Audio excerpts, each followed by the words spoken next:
I'm Dr. J. Chua and welcome to Adjusting Your Heart. Our topic today is what to do after a clash with your teen. Teenagers want more autonomy, spend more time with friends, and try out new things. These are but some of the factors why parents clash with your teens. Learn the 3 helpful tips on what to do when conflicts occur.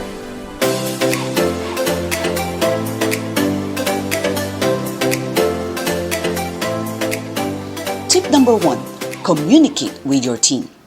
After a disagreement with your teen, it's imperative that you talk about the issue once both of you have cooled down.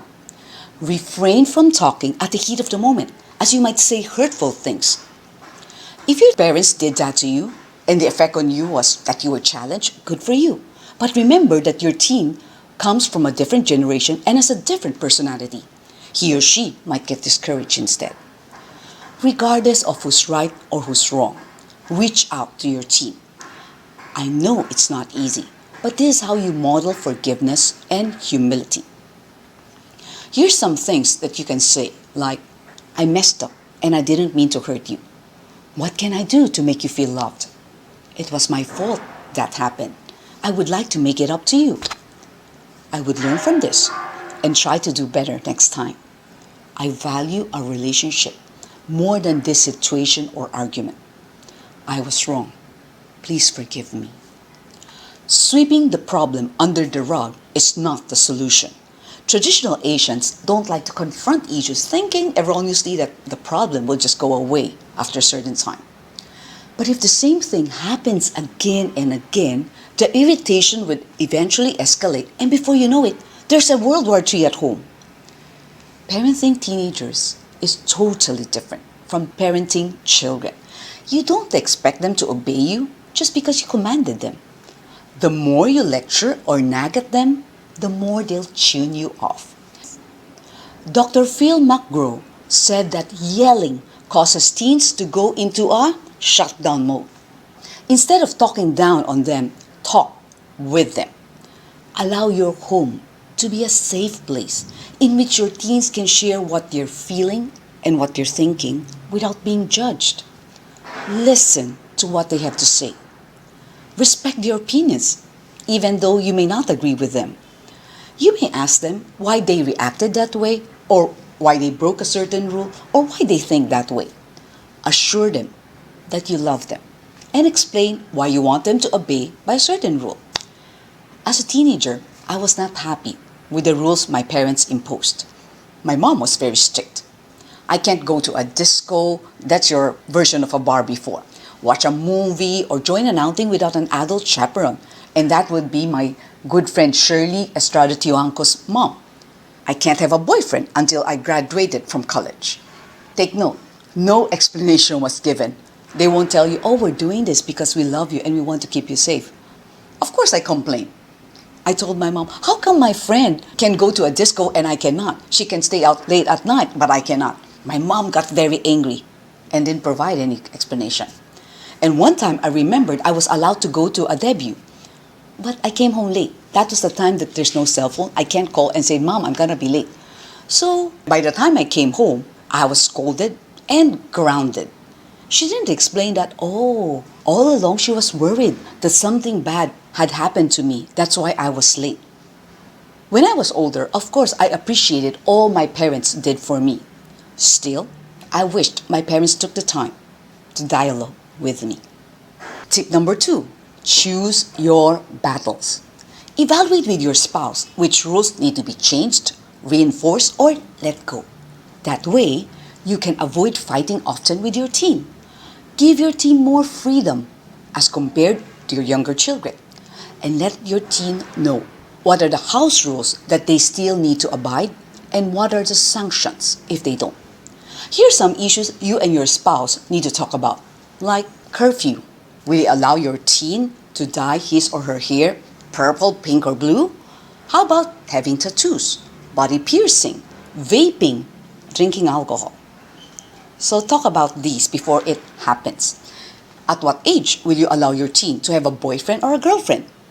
Then tell them upfront what are your rules. Set guidelines for dating. Talk about the pros and cons of committing premarital sex or sleeping around. Warn them about sexting, which is sending sexually explicit photos or videos even to their significant other. Warn them about it because that person can pass it to others or another person can use it to blackmail your teenager. Riley Basford, who's only 15 and from New York, took his own life. Within hours of receiving the threats, he was asked to pay $3,500 or else his photos will be uploaded in social media. That happened on the 5th of April 2021. And recently, on the 25th of March this year, Jordan John DeMay, who's only 17 from Michigan, also killed himself.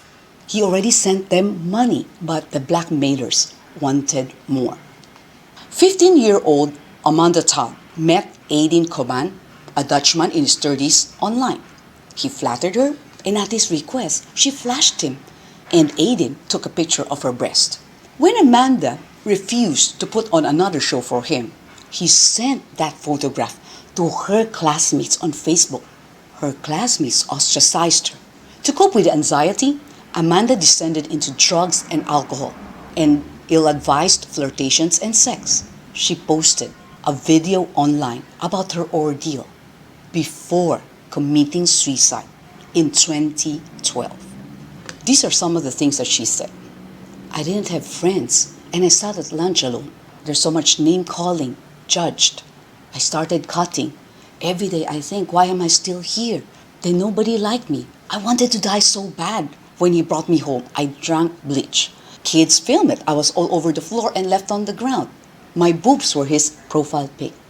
Last year, 2021, Aiden Coban was extradited to Canada to face charges connected to Amanda's death. You can check out her story entitled Dark Cloud, the high cost of cyberbullying at watchdarkcloud.com. Tip number 3, connect with your teen. It's natural for teens to prefer to talk with their peers and keep some things private. Strive to be their friend. Be a co-parent that they respect and can open up to, especially when they have problems. Enter their world. Get to know their likes and dislikes. Like, they might be into BTS, sci-fi, metaverse, and the likes. Watch Netflix with them. Of course, let them choose what they want to watch, okay? Then afterwards, you can discuss. Or you can talk about the news. Like, what do you think about Will Smith slapping Chris Rock at the Oscars? If you ask me, yeah, I know where Will is coming from. He wanted to defend his wife Jada, but the way he did it, that was out of line. Because of what he did, he had to suffer the consequences. He apologized at the Oscars to Chris and to all his fans. And he resigned from the academy. You can also have one-on-one dates with your teens and allow them to choose what they want to do. Whether it's to play board games, computer games, sports, or you can go to the spa together, have your hair or nails done together. You can go shopping. You could eat out even as a family, pray together, go to church, travel. Do all of these things so that you will be creating a lot of memories and at the same time connecting with them, having a good relationship with them. When they consider you as their friend, it's easier also for them to understand where you're coming from and obey the rules that you are imposing on them. So what to do after a clash with your teen? Number 1, communicate with your teen. Number 2, choose your battles. Number 3, connect with your teens. Now I'd like to thank some people for encouraging us. Dr. Jean Godu, Dr. Lydia Hao, Edwin Chua of CGC, Jenny Diang, Lalaine Ching Perez, Sally Chua, Mary Ann Macavinta, Michael Lee, and Susan Morales. If you're blessed by this video, please like, subscribe, and share it to others.